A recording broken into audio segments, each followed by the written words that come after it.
Convido a igreja a abrir a palavra de Deus comigo em Atos dos Apóstolos, capítulo 13. Nós lemos a partir do versículo 13. Atos dos Apóstolos, capítulo 13. Nós lemos até o versículo 52. Esse é um daqueles dias que eu gostaria de estar na África pregando. Que os cultos lá são 4 horas. Aí eu podia ir em cada detalhe desse texto. Porque hoje a gente vai falar da primeira pregação do apóstolo Paulo e, basicamente, a única pregação que Lucas relata para nós do apóstolo Paulo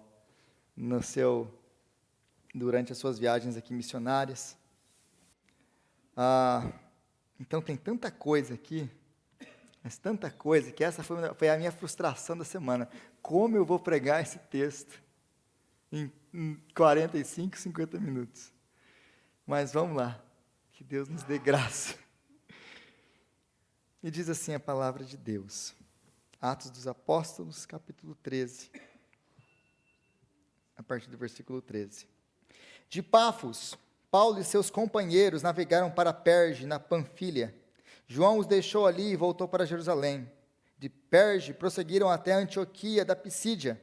No sábado, entraram na sinagoga e se assentaram. Depois da leitura da lei e dos profetas, os chefes da sinagoga lhes mandaram dizer: Irmãos, se vocês têm uma mensagem de encorajamento para o povo, falem. Pondo-se em pé, Paulo fez sinal com a mão e disse: Israelitas e gentios que temem a Deus, ouçam-me. O Deus do povo de Israel escolheu nossos antepassados e exaltou o povo durante a sua permanência no Egito. Com grande poder os fez sair daquele país e os aturou no deserto durante cerca de 40 anos. Ele destruiu 7 nações em Canaã e deu a terra deles como herança ao seu povo. Tudo isso levou cerca de 450 anos. Depois disso, ele lhes deu juízes até o tempo do profeta Samuel. Então o povo pediu um rei, e Deus lhes deu Saul, filho de Quis, da tribo de Benjamim, que reinou durante 40 anos. Depois de rejeitar Saul, levantou-lhes Davi como rei, sobre quem testemunhou: Encontrei Davi, filho de Jessé, homem segundo o meu coração. Ele fará tudo o que for da minha vontade. Da descendência desse homem, Deus trouxe a Israel o Salvador, Jesus, como prometera. Antes da vinda de Jesus, João pregou um batismo de arrependimento para todo o povo de Israel. Quando estava completando a sua carreira, João disse: Quem vocês pensam que eu sou? Não sou quem vocês pensam, mas eis que vem depois de mim aquele cujas sandálias não sou digno nem de desamarrar. Irmãos, filhos de Abraão e gentios que temem a Deus, a nós foi enviada esta mensagem de salvação.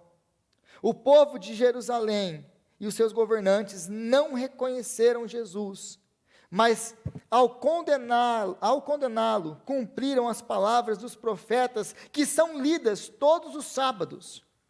Mesmo não se achando motivo legal para uma sentença de morte, pediram a Pilatos que o mandasse executar. Tendo cumprido tudo o que estava escrito a respeito dele, tiraram-no do madeiro e colocaram num sepulcro. Mas Deus o ressuscitou dos mortos. E por muitos dias foi visto por aqueles que tinham ido com ele para da Galiléia para Jerusalém. Eles agora são testemunhas dele para o povo. Nós lhes anunciamos as boas novas, o Evangelho, o que Deus prometeu a nossos antepassados, ele cumpriu para nós, seus filhos, ressuscitando Jesus. Como está escrito no Salmo 2: Tu és meu filho, eu hoje te gerei. O fato de que Deus o ressuscitou dos mortos, para que nunca entrasse em decomposição, é declarado nessas palavras: eu lhes dou as santas e fiéis bênçãos prometidas a Davi. Assim ele diz noutra passagem: não permitirás que o teu santo sofra decomposição. Tendo, pois, Davi servido ao propósito de Deus, em sua geração, adormeceu, foi sepultado com os seus antepassados, e o seu corpo se decompôs. Mas aquele a quem Deus ressuscitou não sofreu decomposição. Portanto, meus irmãos, quero que saibam que mediante Jesus lhes é proclamado o perdão dos pecados. Por meio dele, todo aquele que crê é justificado de todas as coisas as quais não podia ser justificado pela lei de Moisés. Cuidado para que não lhes aconteça o que disseram os profetas. Olhem, escarnecedores, admirem-se e pereçam, pois nos dias de vocês farei algo que vocês jamais creriam se alguém lhes contasse. Quando Paulo e Barnabé estavam saindo da sinagoga, o povo os convidou a falar mais a respeito dessas coisas no sábado seguinte. Despedida a congregação, muitos dos judeus e estrangeiros piedosos convertidos ao judaísmo seguiram Paulo e Barnabé. Estes conversaram com eles, recomendando-lhes que continuassem na graça de Deus. No sábado seguinte, quase toda a cidade se reuniu para ouvir a palavra do Senhor. Quando os judeus viram a multidão, ficaram cheios de inveja e, blasfemando, contradizeram o que Paulo estava dizendo. Então Paulo e Barnabé lhes responderam corajosamente: era necessário anunciar primeiro a vocês a palavra de Deus. Uma vez que a rejeitaram e não se julgam dignos da vida eterna, agora nós nos voltaremos para os gentios. Pois assim o Senhor nos ordenou: eu fiz de vocês luz para os gentios, para que você leve a salvação até os confins da terra. Ouvindo isso, os gentios alegraram-se e bendisseram a palavra do Senhor. E creram todos os que haviam sido designados para a vida eterna. A palavra do Senhor se espalhou por toda a região. Mas os judeus incitaram as mulheres piedosas de elevada posição e os principais da cidade, e provocando uma perseguição contra Paulo e Barnabé, os expulsaram do seu território.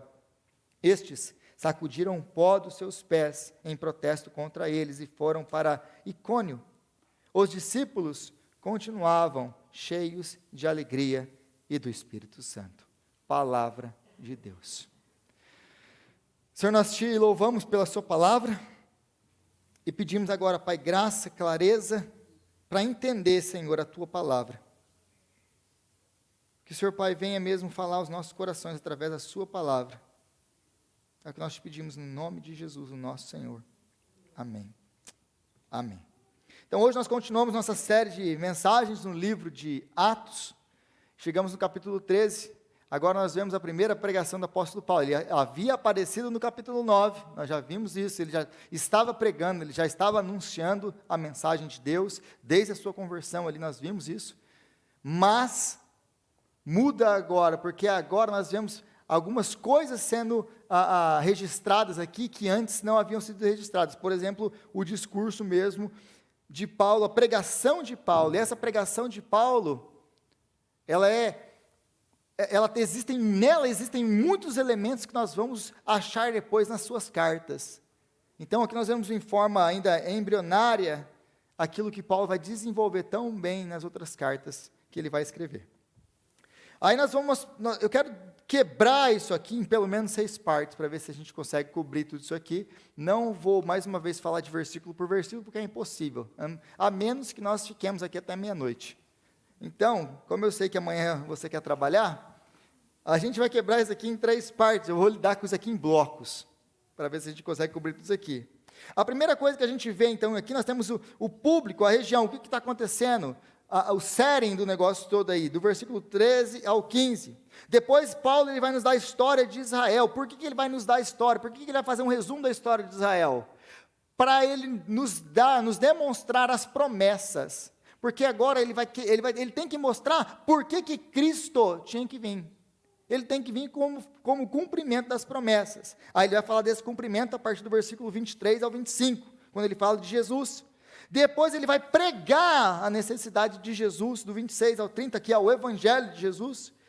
E aí depois ele vai do versículo 31 ao 37, ele vai nos dar as evidências. Quais as evidências da ressurreição de Jesus Cristo? Da necessidade do Evangelho? Quais são? E aí, no final de tudo isso aí, a partir do versículo 38, ele nos dá uma aplicação, aliás, ele faz uma exortação para que eles permaneçam no Senhor, mas ele fala que vocês não sejam basicamente como Israel. E aí ele cita o profeta Abacuque. Então a primeira coisa que nós vemos aí é a região em que Paulo está, e isso aqui é muito importante, porque Lucas não está apenas registrando aqui uma coisa só para a gente saber como que Paulo andou, o que ele fez. Aqui é muito, além de ser um fato histórico para provar que ele foi lá, onde ele fez, vai nos dar o quê? Base para mais tarde nós entendermos as próprias cartas do apóstolo Paulo. Porque alguns anos depois disso aqui, ele vai escrever a sua primeira carta, a carta aos Gálatas. E essa é a região que ele está entrando. Ele sai da ilha de Chipre, lembra que eles saíram de Antioquia, eles navegaram para uma pequena ilha, agora eles saem dessa pequena ilha que nós vimos na última semana, o encontro com o Elimas, o mago e tudo aquilo lá. Eles saem dessa pequena ilha, eles voltam para o continente. E agora eles começam a andar na Galácia. Começam a abrir ali caminho e pregar o evangelho na região da Galácia, onde o apóstolo Paulo vai escrever mais tarde a sua carta para eles. E aí a gente vai encontrar muitos desses elementos que ele prega aqui na sua carta. Aí você vai entender o porquê que o apóstolo Paulo fala: ó Gálatas insensato, quem foi que iludiu vocês? Ele está falando aqui sobre vocês não são salvos pela lei, não tem nada que a lei possa fazer. O centro de todo esse texto aqui é os versículos 38 e 39. É o centro de toda a teologia paulina nesse texto aqui. Ele fala: vocês são salvos pela fé em Cristo Jesus, não por obras. Não tem nada que a lei de Moisés possa fazer por vocês. Mais tarde ele vai mandar essa carta aos Gálatas para eles, fala assim: quem foi que enfeitiçou vocês? Vocês esqueceram do que eu preguei aí? E aí a gente começa a entender o contexto todo do que está acontecendo. Mas uma coisa que a gente começa a ver, a gente precisa, e essa é a coisa legal da gente pregar em série, sem pegar textos separados e prega de um lado, pula para o outro. Dá para fazer essa comparação agora, porque vocês todos acompanharam as pregações até aqui, e a mensagem, vocês leram até aqui o texto. A partir do versículo 17, porque ele está na sinagoga, eles falam: irmão, se vocês têm uma palavra de encorajamento para a igreja, falem agora. Ele vai fazer uma exposição do Antigo Testamento. Depois que ele faz essa exposição do Antigo Testamento, ele pega, mostra o cumprimento em Cristo e as implicações disso para a vida deles. Mas, se você lê a explicação aqui, ou a pregação de Paulo, você fala assim: cara, eu já vi isso em algum lugar. Parece que está repetindo de novo, Lucas está repetindo a mesma história de novo. Porque você já viu essa pregação, não exatamente igual, mas muito parecida, quando Pedro pregou. Nós temos, já vimos a primeira pregação, a pregação de Pedro, depois nós vimos uma outra pregação, a pregação de Estevão, que é bem mais longa que essa aqui. Aliás, quando a gente tem essa pregação registrada aqui, Lucas ele não registrou toda a pregação, ele não levantou e só falou isso aqui, ele registrou o resumo de tudo, do que Paulo falou aqui. Então, nós temos a pregação de Pedro, nós temos a pregação de Estevão, nós temos agora a pregação de Paulo. Aí você compara essas três pregações que Lucas nos registra, e elas são basicamente as mesmas coisas, têm os mesmos elementos. Você fala assim, é quase uma cópia da outra. O que nós aprendemos, então, com isso tudo? O que dá para aprender, o que dá para tirar disso aqui tudo? É que quando nós pregamos a palavra de Deus, quando nós nos levantamos para anunciar a palavra de Deus, nós fomos chamados para pregar a palavra de Deus, não as minhas ideias, não aquilo que eu acho, não os meus exemplos. Nós fomos chamados para pregar a palavra de Deus, expor a palavra de Deus de maneira cristocêntrica. Ele é o centro. Nós pregamos para expor, para demonstrar, para deixar claro, para exaltar Cristo. É para isso que serve a pregação do Evangelho. Então é por isso que você vê essas pessoas diferentes, o apóstolo Pedro, Estevão, agora Paulo, eles têm uma pregação muito parecida. Por quê? Porque essa é a pregação da palavra de Deus. Nós expomos o texto, então nós demonstramos a necessidade de Cristo e nós aplicamos para o pecador, para que ele possa se arrepender e ser salvo. É isso então que eles estão fazendo aqui. Mas aí no versículo 15 é interessante essa pergunta deles, e eu fiquei alguns dias com essa pergunta na cabeça. Irmãos, vocês têm uma mensagem de consolação para o povo? Eles olham para ele, e o convite deles para Paulo, para pregar, é basicamente esse. Irmãos, se vocês têm uma palavra de consolo para o povo, levantem agora e falem. Uma mensagem de encorajamento, levantem agora e falem. Aí o apóstolo Paulo, ele levanta. Se eu tenho uma mensagem de encorajamento, eu tenho uma mensagem de encorajamento para vocês. Então o apóstolo Paulo prega. Aí a partir do versículo 16, o apóstolo Paulo ele vai fazer um resumo de toda a história de Israel. Se você está aí com a sua Bíblia aberta, ele vai falando basicamente de ponto a ponto, como Deus escolheu o povo de Israel. Versículo 17, o Deus do povo de Israel escolheu nossos antepassados e os exaltou. E aí ele continua, né, exaltou o povo durante a sua permanência no Egito, com grande poder fez sair daquele país e os aturou durante 40 anos no deserto, por cerca de 40 anos no deserto. Então ele vai, e daqui para frente ele segue. Aí ele vai falar como Deus deu juízes até Samuel, depois como ele levantou Saul, depois como ele levanta Davi, e ele faz isso rapidamente. Olha, Deus chamou os patriarcas, Deus deu promessa para esses homens, depois o povo cresceu, estava no Egito, ele tirou, você vai vendo que ele já passou por Gênesis, já está chegando em Êxodo, já está seguindo. Então ele levanta os patriarcas, chama, faz as promessas, agora o povo cresce, ele tira do Egito, agora ele levanta juízes, dos juízes o povo pede um rei, eles dão um rei Saul, Saul é rejeitado por Deus, agora dá Davi, Davi vem, e Deus olha para Davi e fala, esse é um homem segundo o meu coração. Deus faz promessas para Davi, de aliança eterna, de que no trono de Davi, sempre haveria um rei, e que ele cumpre em Cristo, porque aí ele faz essa conexão, ele precisa fazer toda essa história, essa recapitulação do Antigo Testamento, para mostrar quem é Cristo, para mostrar a necessidade de Cristo. Porque muitas vezes eu escuto assim das pessoas, Rodrigo, eu não gosto muito do Antigo Testamento. O Antigo Testamento é muito sangue, é muita guerra, é muito isso, é muito aquilo. Não gosto de ficar lendo o Antigo Testamento. Não, tem aquele monte de nome. A parte dos nomes é a mais difícil, né? Só Deus na causa daquilo, né? Mas sabe, eu vou te encorajar um pouco. Sabe por que os nomes estão registrados lá? Eles estão registrados lá, e eles foram registrados lá com o propósito de veracidade. Você pode verificar isso de uma maneira histórica. Ninguém inventou aqueles nomes todos. Então aquilo ali está ali, aquilo é uma das coisas que dá credibilidade ao texto bíblico. Sabiam disso? É muito importante que aqueles nomes estejam lá, para nós verificarmos que realmente a Bíblia, ela foi escrita, e ela sabia do que estava acontecendo ali, ela conhecia, os autores bíblicos conheciam o que estava acontecendo. Ninguém inventou isso aqui. Mas então, nós precisamos entender que sem o Antigo Testamento, Jesus não faz sentido nenhum. Se você não entende o Antigo Testamento, Jesus não faz sentido algum. Veio Jesus, ele morreu numa cruz, para me salvar dos meus pecados. Aí você fala assim, legal.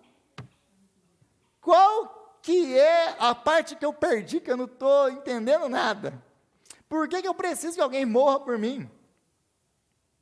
Então, muitas vezes nós não entendemos a Bíblia porque nós não entendemos o Antigo Testamento. Ou nós não entendemos o Novo Testamento porque nós não entendemos o Antigo Testamento. Então, Jesus sem o Antigo Testamento, ele é uma incógnita. Jesus sem o Antigo Testamento, o que eu faço com ele? Contudo, o Antigo Testamento sem Jesus, ele está incompleto. Porque todas as promessas do Antigo Testamento apontam para Cristo. Todo o Antigo Testamento fala de Cristo. Se você passou pelo Antigo Testamento e você não encontrou Cristo lá, eu te recomendo a voltar lá e reler todo o Antigo Testamento, porque ele está em cada página do Antigo Testamento.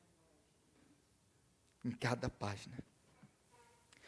Aí o apóstolo Paulo começa com uma das coisas que para ele é fundamental para a sua teologia, a doutrina da graça. E a doutrina da graça está atrelada à doutrina da eleição, da escolha de Deus. E é assim que ele começa o seu discurso. Deus escolheu Israel. Deus escolheu Israel soberanamente. E exaltou o povo.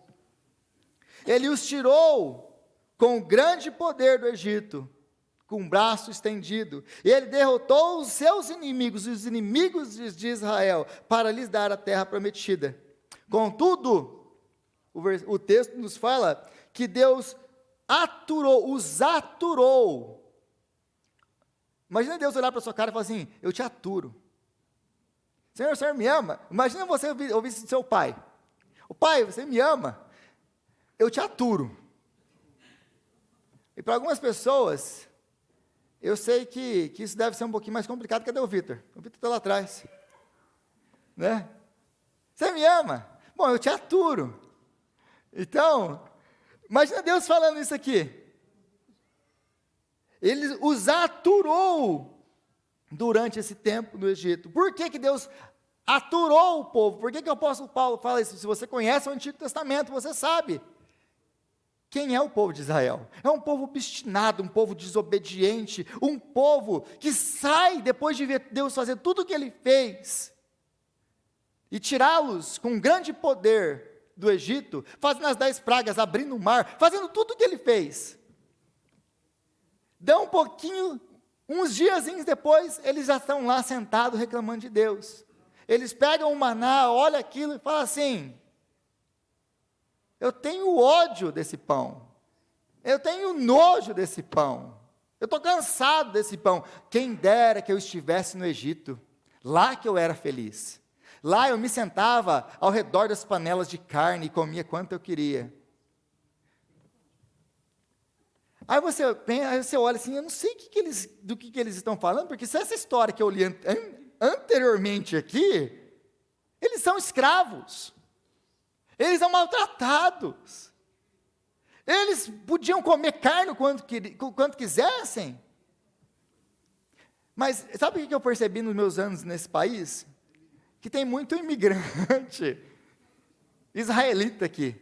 É o israelita brasileiro imigrante. O cara sai do Brasil de uma situação lascada. Aí ele pega o aviãozinho, para aqui, aí ele chega aqui, começa a trabalhar, compra o carrinho dele, consegue alugar uma casinha, está ali, vivendo a vidinha dele. Aí você conversa com esse cara, e você pensa, não, esse cara deve ser um cara grato, né? Mas muito pelo contrário, aí ele começa a falar o quê? Ah, era bom mesmo lá no Brasil. Porque lá no Brasil fazia isso, fazia aquilo, e não sei o quê, e vai falando. Porque aqui, assim, eu tenho raiva desse lugar, e vai metendo a lenha. Aí você olha assim, você conhece as histórias. Vocês estão rindo porque vocês conhecem essas histórias. Aí você conhece a vida do infeliz lá. O infeliz não conseguia pagar as contas da casa dele. Tinha que malemar conseguir andar de ônibus, porque a passagem é tão cara que você não consegue pagar a passagem do ônibus. Aí você fala assim, eu falo assim, do que você está falando? Então isso aqui que eu estou falando para vocês, por que eu estou fazendo essa comparação? Por que eu estou conectando essas duas coisas? Porque essa história do povo de Israel é a minha história e essa é a sua história. Porque a gente olha Israel no Antigo Testamento, a gente fala assim, que povo incrédulo. Deus faz tudo isso que Ele faz, eles vêm, eles falam com Deus, e Deus faz tudo o que Ele faz, eles não acreditam em Deus ainda, eles ficam ainda reclamando de Deus. Deus, por que você não mata eles? Mas o mesmo Deus que não mata eles, não mata você. Porque a gente é do mesmo jeito. Só muda a nacionalidade. A farinha é do mesmo saco. Essa é a minha história e essa é a história de Israel. Essa é a sua história, a minha história. Por quê? Porque esse aqui é um paralelo com a nossa salvação. Deus nos escolheu em Cristo Jesus. Deus nos salvou. Ele nos salvou com mão forte, poderosa. Ele nos tirou do império das trevas para o império e nos pôs no império da luz. Deus fez tudo isso por nós. Deus derrotou o nosso maior inimigo, a morte. Nos deu vida e vida eterna em Cristo Jesus. Deus fez tudo isso por nós, para nos tirar de uma terra de escravidão, e nos dar a terra eterna, onde nós estaremos com Ele, a terra que mana leite e mel, onde Ele nos enxugará dos olhos todas as lágrimas, Ele estará conosco para sempre. Mas nós continuamos um povinho obstinado, desobediente. A primeira coisa que acontece com a gente já começa a questionar Deus. Para que serve a Deus? Para que eu vou na igreja? O que Deus tem que fazer com a gente? Então essa história é a minha história, essa é a sua história. Sempre foi assim. O êxodo do Egito é só um paralelo com a minha e com a sua história. Aí o apóstolo Paulo vai falar do cumprimento aqui, em Jesus, versículo 23. Da descendência deste homem, Deus trouxe a Israel o Salvador, Jesus, como prometera. Antes da vinda de Jesus, João pregou um batismo de arrependimento para todo o povo de Israel. Então aqui, versículo 23 de novo. Da descendência de Davi, Deus tira o Salvador. Deus tira o Salvador, Jesus. O Salvador, Jesus. Como prometera. Então, o que o apóstolo Paulo está nos dizendo aqui é: Deus havia prometido para o seu povo que Ele traria um Salvador através da linhagem de Davi. Um rei, o Messias, o filho de Jessé. Como tantas vezes Jesus é chamado, existia uma expectativa messiânica. Então Deus promete, e Deus apenas não promete, Deus cumpre em Jesus Cristo. E João Batista deixa claro que todos precisam de arrependimento, porque aí ele conecta, e logo depois de falar de Jesus, ele fala de João Batista. Olha, no tempo de João Batista, ele estava pregando lá no deserto. E qual é a mensagem de João Batista? João Batista está chamando todo o povo ao arrependimento. Ele está batizando o povo. O batismo de João Batista, ele é um batismo intertestamentário. Ele nasce no período entre Malaquias e Mateus, aqueles 400 anos, entre os testamentos. Então aquele período é um período onde as pessoas que queriam se converter ao judaísmo, elas tinham que passar por alguns ritos, pelo batismo, pela circuncisão. Então, a pessoa que era um gentil, que nasceu gentil, ele nasceu imundo. Então, ele tinha que passar pelo ritual do batismo para lavar os seus pecados, para depois ser circuncidado. E então, confessar o Senhor como Senhor. E agora ele é um judeu. Mas, esse rito era para os fora de Israel. Porque os de Israel, eles já são limpos, eles não precisam ser limpos. Agora, o que João está fazendo aqui é tão radical, mas tão radical, que ele está chamando judeus para serem batizados. O que João está falando aqui, é o que o apóstolo Paulo vai falar mais tarde em Romanos, no capítulo 3, não há um justo, nenhum sequer, ninguém que entenda, ninguém que busque a Deus. Todos precisam entrar, todos precisam de salvação, todos precisam ser limpos. É isso então que o apóstolo Paulo está falando aqui, que antes da vinda, versículo 24, antes da vinda de Jesus, João pregou um batismo de arrependimento para todo o povo de Israel. Por que ele fala para todo o povo de Israel? Era para todo mundo, mas incluía Israel. Israel não estava fora disso. Israel precisava do quê? De arrependimento. Mais tarde nós vamos, hoje nós chamamos isso na teologia, a teologia da depravação total, né? Que não há um justo nenhum sequer, ninguém que entenda, ninguém que busque a Deus. Quer ver mais um pouquinho desse tema? Abre lá Romanos capítulo 1, capítulo 2 e capítulo 3. E João então fala para ele assim, para Jesus, eis que vem depois de mim que eu não sou digno de desatar as sandálias, a correia das sandálias. E é muito interessante essa frase, porque às vezes a gente não presta atenção na Bíblia, a gente só passa ali, legal, ele não se achava digno de pegar nos pés de Jesus. Mas o que está acontecendo aqui, naquele tempo, naquela cultura, era muito comum os escravos, eles tirarem as sandálias dos seus senhores no Império Romano. Só que para o judeu, isso era uma coisa muito... os pés eram onde toda a sujeira estava, era quase que uma representação do pecado. Então, os escravos não eram obrigados a tirar as sandálias dos seus senhores, no meio dos judeus.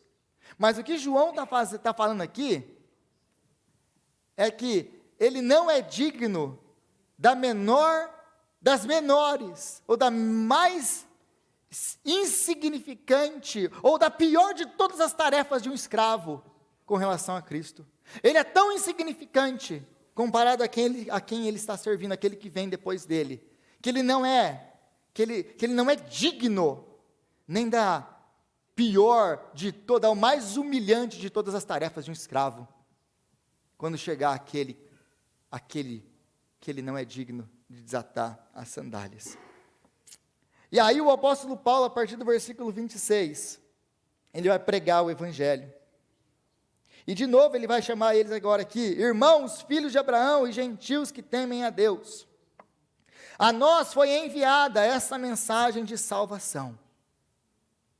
Então ele faz todo esse resumo do Antigo Testamento, ele mostra que Jesus foi prometido através da linhagem de Davi.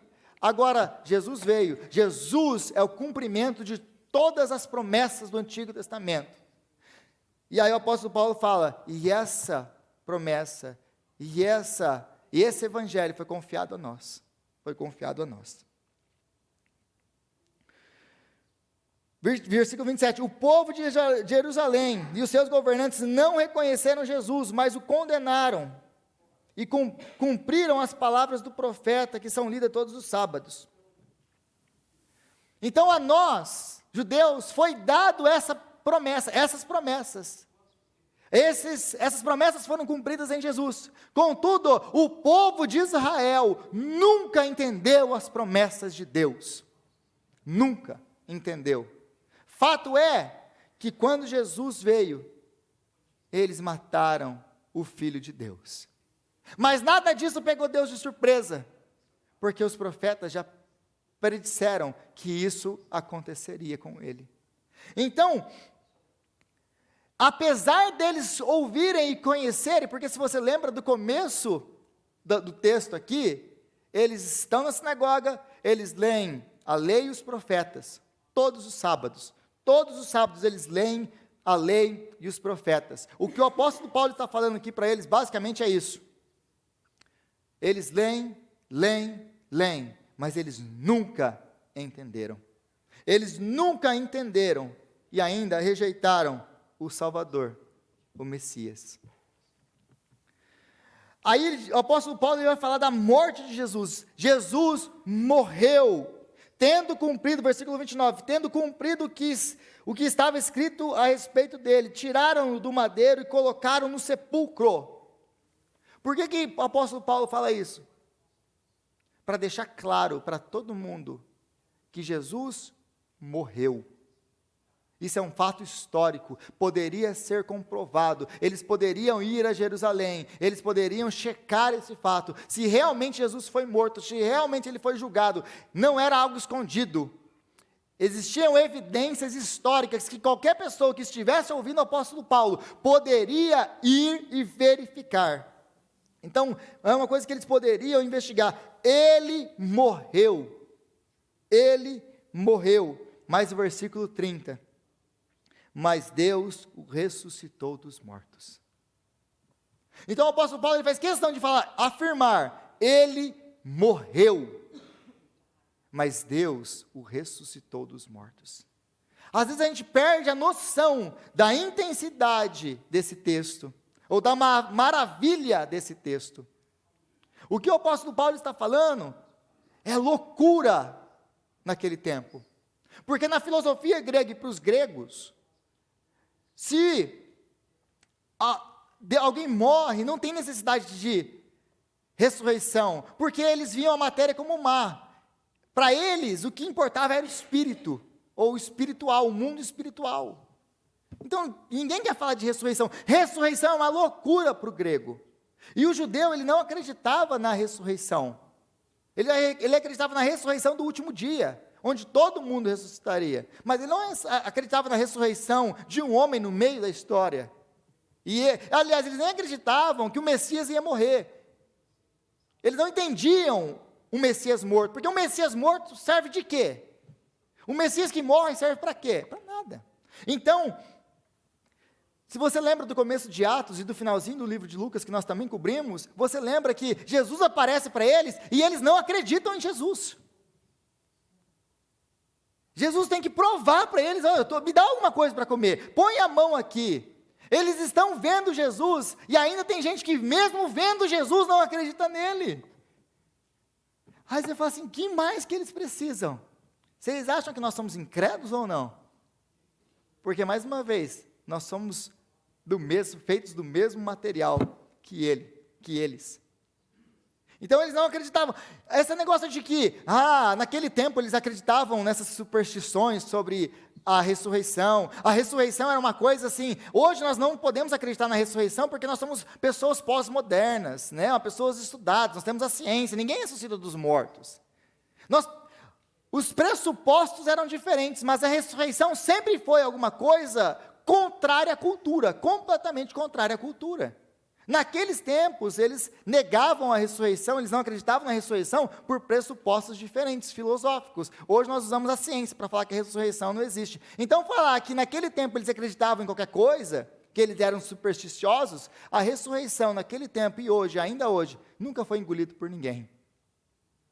Nunca foi. Mas Jesus ressuscitou dos mortos. E aí, o apóstolo Paulo vai nos dizer, versículo 30, mas Deus ressuscitou dos mortos e por muitos dias foi visto por aqueles que tinham ido com ele da Galiléia para Jerusalém. Eles agora são testemunhas dele para o povo. Então a ressurreição é a prova de que Deus cumpriu todas as suas promessas para nós. Todas as suas promessas de salvação foram cumpridas em Jesus Cristo. A ressurreição é a prova de que Jesus é o Filho de Deus, de que os nossos pecados foram pagos. Sem a ressurreição, como diz o apóstolo Paulo também, em 1 Coríntios, se Jesus não ressuscitou dos mortos, nós somos os mais miseráveis de todos os homens.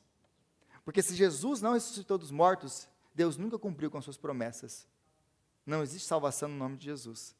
A gente está perdendo nosso tempo aqui. Você perdeu a tarde de chuva que você podia ter dormido. Mas se Jesus ressuscitou dos mortos e Ele ressuscitou, os nossos pecados foram pagos. Nós agora somos apresentados diante de Deus, santos, irrepreensíveis, sem mancha, sem culpa, livres de qualquer acusação, como diz Colossenses capítulo 1.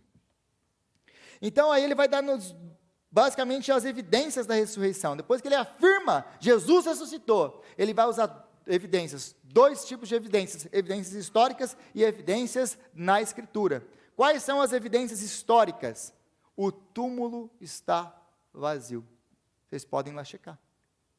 A segunda evidência histórica pessoas que foram da Galiléia para a Judéia são testemunhas oculares, elas viram Jesus.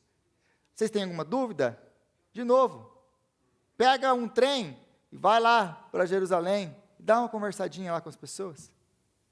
Então ele usa evidências históricas, mas depois disso, ele vai usar as evidências da Escritura, porque aí ele vai usar os textos do Antigo Testamento para provar que Jesus ressuscitou dos mortos, porque isso era a promessa de Deus no Antigo Testamento.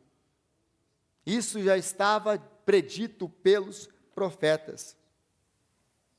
Aí, versículo 32, nós lhe anunciamos as boas novas, ou nós lhes anunciamos o Evangelho. Lembra da pergunta inicial? Versículo 15, irmãos, vocês têm uma mensagem de consolo para o povo? Se nós temos uma mensagem de consolo para o povo, se eu tenho uma mensagem de consolo para o povo, nós temos a maior mensagem de consolo da humanidade. Jesus Cristo ressuscitou. Essa é a maior mensagem de consolo da história. Os nossos pecados foram perdoados. Já não existe mais condenação para aqueles que estão em Cristo Jesus. Deus nos perdoou em Cristo. O escrito de dívida que era contrário a nós foi cancelado. Jesus cumpriu todas as promessas de Deus para nós. Então tudo aquilo que Deus disse que faria, Ele fez através de Cristo. E todas as promessas de Deus em Cristo tem o sim e tem o amém de Deus. Glória a Deus por isso. Então, se alguém te perguntar, você tem uma mensagem de consolação para dar para alguém? Irmãos, vocês carregam a mensagem de consolação, a maior, a melhor, a mais importante mensagem de consolação da história da humanidade. Jesus Cristo ressuscitou. Existe perdão, existe reconciliação, existe salvação em Cristo Jesus, o nosso Senhor. Aí nós entramos no centro da carta, como que eu disse para você que era o centro da carta, versículo 38. Portanto, meus irmãos, quero que saibam que mediante Jesus lhes é proclamado o perdão dos pecados. Por meio dele, todo aquele que crê é justificado de todas as coisas, das quais não podiam ser justificados pela lei de Moisés. Perdão só é possível por causa ou por meio de Jesus Cristo. Só podemos ser justificados por meio de Jesus Cristo. A lei, Moisés, o Antigo Testamento, o sistema sacrificial, nada daquilo podia nos salvar. Eles apenas nos mostravam a necessidade de salvação. A lei só exaltava o nosso pecado e mostrava a necessidade ou a nossa incapacidade de salvação por nós mesmos. Se nós fôssemos deixados com a lei, nós todos pereceríamos. Então, o que o apóstolo está falando aqui, o que o apóstolo Paulo está falando aqui, agora se coloca no contexto dele. Ele se levanta no meio de uma sinagoga judaica e ele fala: a lei de Moisés não serve de nada. É um milagre que ele não foi apedrejado na saída dessa sinagoga nesse mesmo dia. Mas aqui nós vamos encontrar elementos que mais tarde, de novo, vão ser muito importantes na teologia paulina, porque basicamente isso aqui é o resumo da carta aos Gálatas. Esse aqui é o resumo da carta aos Gálatas. Eu quero desafiar a igreja essa semana. Versículo 38 e 39, lê o versículo 38 e 39, abre a carta aos Gálatas, e você vai ver uma exposição de 2 versículos lá.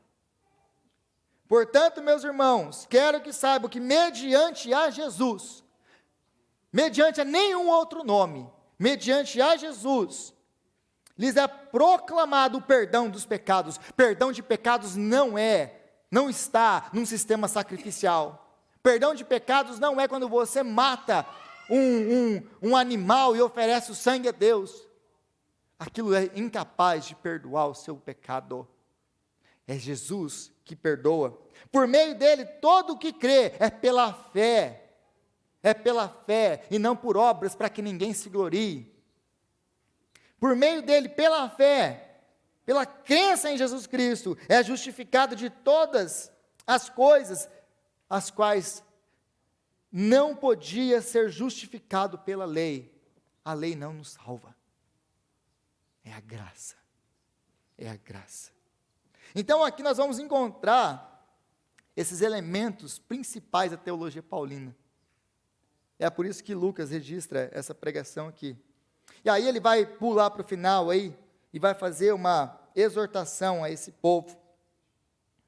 Cuidado para que não lhes aconteça o que disseram os profetas. E aqui ele vai citar uma passagem de Abacuque, no capítulo 1, versículo 5, que fala, basicamente, por causa da apostasia, da desobediência de Israel, Deus vai vir com os babilônicos e ele vai destruir Israel. O que o apóstolo Paulo está falando aqui é, irmãos, depois de tudo isso que eu falei aqui, hoje, depois de tudo isso que eu falei aqui, tomem cuidado, para que vocês não sofram como Israel, por causa da sua rebeldia, da sua obstinação, da sua incredulidade. Porque existe um julgamento para vir, e ele não é um julgamento que Deus vai trazer uma nação estrangeira para destruir a nação. Agora ele vem em juízo para todo aquele que rejeitou a promessa de salvação. Ele faz uma exortação que vocês não sejam como eles, que vocês não sejam como eles. Aí no versículo 48, ouvindo isso, os gentios se alegraram, depois que acontece tudo isso, e bendisseram a palavra do Senhor. E creram todos os que haviam sido designados para a salvação. E aí, é maravilhoso isso aqui, porque a gente vê na teologia paulina, isso aqui é um dos centros dele, a graça. Se você tira a eleição da Bíblia, você tira a doutrina da graça. É impossível haver reconciliação entre doutrina da graça sem a doutrina da eleição. Se não existe doutrina da eleição, se Deus não escolhe pessoas, a salvação é por mérito, a salvação é por obras. Sem a doutrina da eleição, não existe doutrina da graça. É impossível. Tente, e depois você me fala. Tente chegar com uma doutrina da graça sem eleição. É impossível. Só tente. E depois a gente conversa. Você pode marcar um café comigo a hora que você quiser, para explicar a teoria que você chegou. E eu estou doido para ouvir. Porque 20 anos fazendo isso, até hoje ninguém apareceu. Mas aqui ele deixa muito claro, muito claro, muito claro. Creram todos os que haviam sido designados para a vida eterna. Deus elege pessoas. Contudo, em todo o texto, ele está falando, tomem cuidado, ele está exortando eles. Então, existe esse paralelo aqui, entre responsabilidade humana e soberania de Deus, que ele não tenta resolver, como ele não vai tentar resolver mais tarde em Romanos capítulo 9, 10 e 11. Ele não vai tentar resolver isso. Nós somos responsáveis pelas nossas ações, nós somos responsáveis pelas nossas escolhas, mas Deus é soberano na salvação. Ele salva porque Ele nos salva, porque Ele é Salvador. É a graça. Aí terminando e concluindo, continuavam alegres e cheios do Espírito Santo, versículo 52. É interessante esse versículo, como acaba esse versículo aqui, porque esses irmãos que acabaram de receber o Evangelho, que acabaram de ouvir a pregação do Evangelho, desses homens, desses pregadores, agora esses pregadores, eles são expulsos de lá, porque os judeus estão com inveja, eles incitam o povo da cidade e expulsam Paulo e Barnabé de lá. Mas a Bíblia, o texto, Lucas, ele nos diz que os discípulos continuavam cheios de alegria e do Espírito Santo. Aí eu fiquei me perguntando, mas por que eles continuavam cheios de alegria e cheios do Espírito Santo? Apesar de ter perdido aquelas pessoas que podiam ensinar para eles. Tá, agora a gente vai andar por nós mesmos? Como que vai ser isso? Eles estavam cheios de alegria. O que nós precisamos entender para o que está acontecendo ali, é que para eles o Evangelho não era uma resposta a uma necessidade material e circunstancial. Eles entenderam que tudo aquilo que o apóstolo Paulo estava pregando, que Paulo estava pregando, que Barnabé estava pregando, não era uma resposta a coisas materiais e circunstanciais que eles estavam passando. Eles entenderam que a vida deles foi transformada pela eternidade. Eles entenderam que eles foram salvos, perdoados dos seus pecados. Eles entenderam que não importava mais o que vai acontecer comigo aqui e agora. Eu posso até morrer agora, mas a morte não pode fazer nada comigo, porque a morte foi vencida na cruz. As promessas foram cumpridas na ressurreição. O meu Senhor vive. Então não me importa o que vai acontecer comigo. Eles entenderam que o Evangelho é salvação, é sobre salvação, não é sobre o American Dream. O Evangelho não é você ficar rico, o Evangelho não é você ter um carro melhor, uma casa melhor, uma família com mais coisas, não é viver num lugar melhor. O Evangelho é sobre salvação, perdão de pecados. Se você quer prosperidade material, trabalhe, qualifica, cresça, e você vai conseguir o seu dinheiro. Porque o Evangelho é sobre salvação e transformação de vidas. A nossa responsabilidade em pregar o Evangelho é que pecadores sejam transformados. Pecadores sejam transformados. Convido os irmãos à oração. O louvor pode vir. Senhor, nós te louvamos pela sua palavra, que é santa e que é verdadeira. Obrigado, Deus, por essa pregação do apóstolo Paulo, registrada por Lucas. Agora nós te clamamos, ó Deus, que o Senhor venha nos ajudar a viver a tua palavra, a pregar a tua palavra, a compartilhar a tua palavra, porque nós temos essa mensagem de consolação para o mundo perdido, para o mundo que precisa dessa mensagem de consolação. Então nos dá graça para compartilhar essa mensagem de consolação com o mundo. E nos dá graça para fazer isso de maneira corajosa e fiel. Em nome de Jesus, Pai, abençoa, nos assim. Nós te pedimos, em nome de Jesus, nosso Senhor. Amém. Amém.